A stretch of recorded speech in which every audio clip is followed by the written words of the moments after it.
before I get into anything, I want to give a shout out to the Giants fans who got to see their first touchdown of the year this year. Daniel Jones threw his first touchdown at MetLife Stadium in Game 9 in the 2024 season, 2025, 100 year. The Giants been playing football for 100 years. On the 100 year, we didn't see a touchdown at MetLife Stadium until the 9th game. Good shit, Daniel Jones. Good shit, New York Giants. Good shit, because that's real New York football right there. Getting to score a touchdown on their own home field. Good stuff. That is real Giants football. Now let's get into the game. The game started out for me a little... I liked it, but I didn't like it. It was some things that I liked about the way the game started, but there was other things that made me say, well, this could go wrong really quick. We was running the ball pretty well. What did Daboll not do that he did in this game? Ran the ball. I'm thinking, okay, cool. So we fixed that part of the problem because we was getting gains. We was getting yards. We was getting first downs. I really like the mixture, the use of Tyrone Tracy and Devin Singletary at the same time. It kind of gives you that Brandon Jacobs and Bradshaw dynamic. So I like that. Keep the defense guessing. They're both two very different runners, but they will give you the same consistent thing every single time. You know they're going to get yards. You know they're going to make smart plays. And that's all we really want.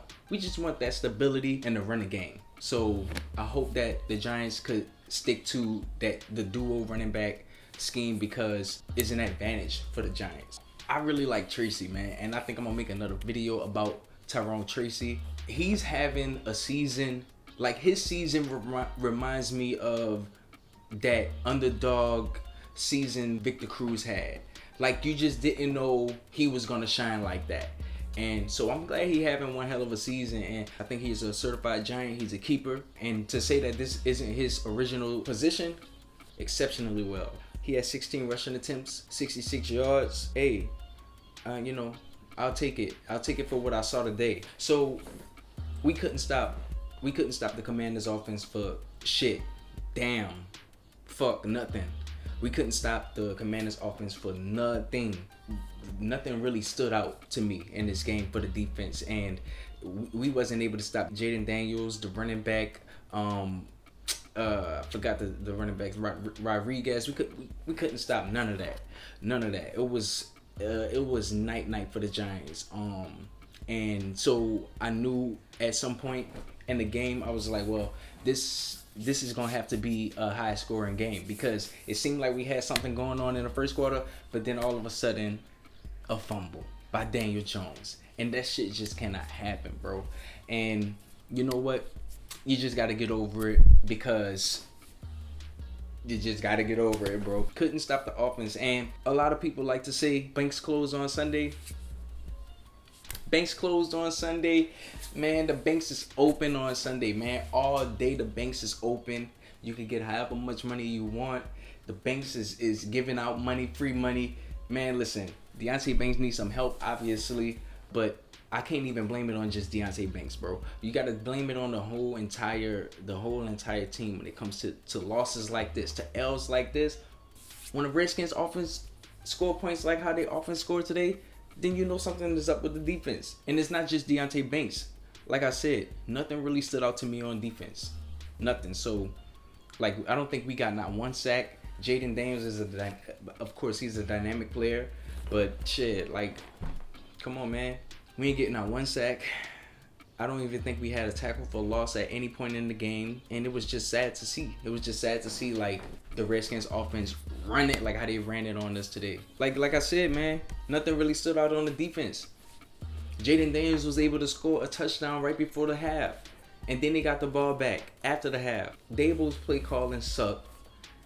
It was obvious to me, it was clear to me that after fourth quarter, Daboll's play calling just deteriorated more and more and more and more. Daniel Jones had a little spark towards the end, had another touchdown.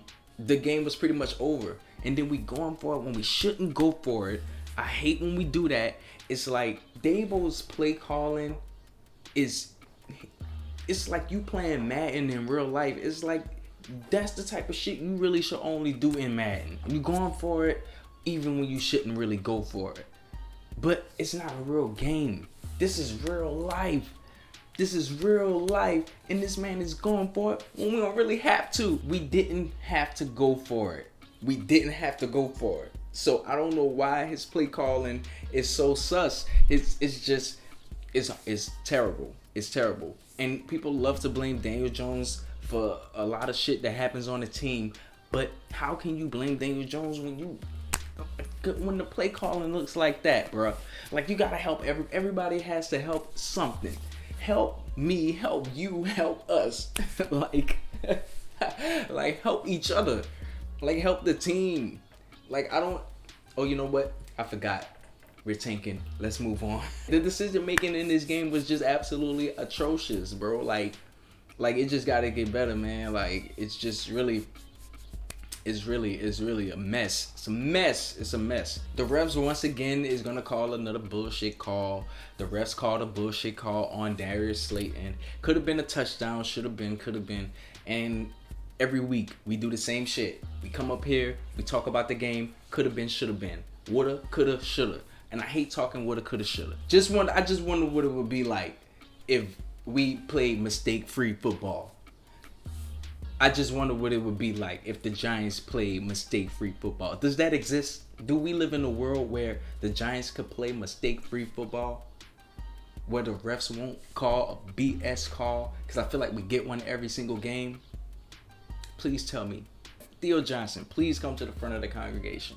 Why do you drop 2 consecutive balls that could have made a difference in the game, that could have won us the game? And you drop 2 important first downs.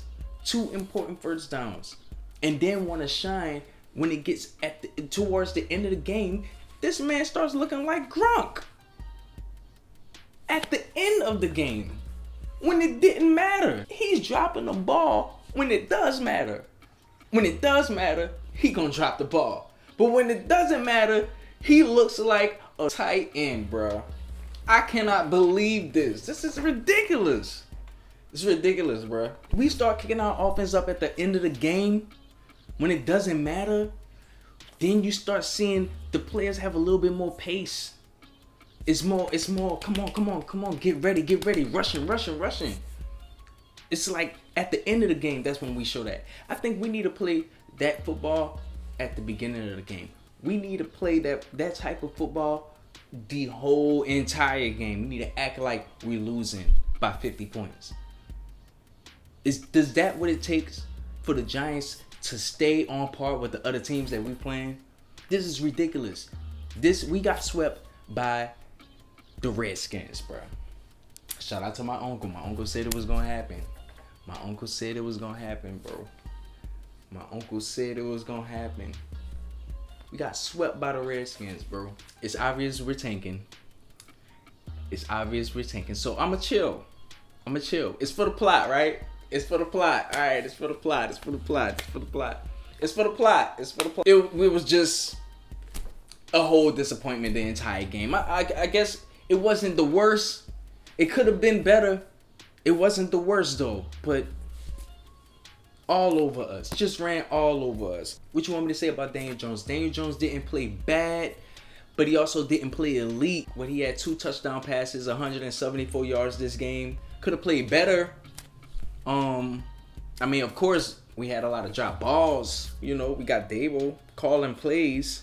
So I can't really say too much about Daniel Jones. Had a good game or had an average game. He had an average game. At this point, but I'm tired of 2 touchdowns, 176 yards. That's not a good game.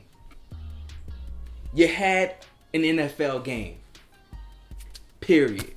There was nothing good about it. This game was an L all the way around. I got something that I want to get off my chest, right? Malik Nabers. I know you and Jaden Daniels. I know y'all got that LSU brotherhood. You know, I know that's your mans and all that. That's your dog, like you say. I feel that. I feel that. That's your brother. I feel that. I understand that. But look, I get it. You're cool outside of the field. On the field, I don't want you even looking at the nigga. I don't want you talking to him. I don't want you smiling at him. He laughing at you while we getting cooked on the field. So why is we over here talking and smiling and laughing on the other side at Jaded? This man winning his games. What are we smiling for? It's war. It's war when you on the field. I don't want to see that lovey-dovey shit. Leave that shit. We ain't at LSU no more. That dude is wearing a different color jersey. Different color jersey. I don't want to see that. I don't want to see that. I need. That's your dog. You need to have a dog in you, bro. That pissed me off, bro. 2-7 Giants. 2-7. Looking forward to the draft. Oh, it's only for the plot, right? We tanking. Hey, after this season, we should get an Academy Award for the tank job that we are doing, because I know this is not the Giants team that I signed up for. I know this is not the Giants team that I got excited for. I know it. I know it. James the Giant out.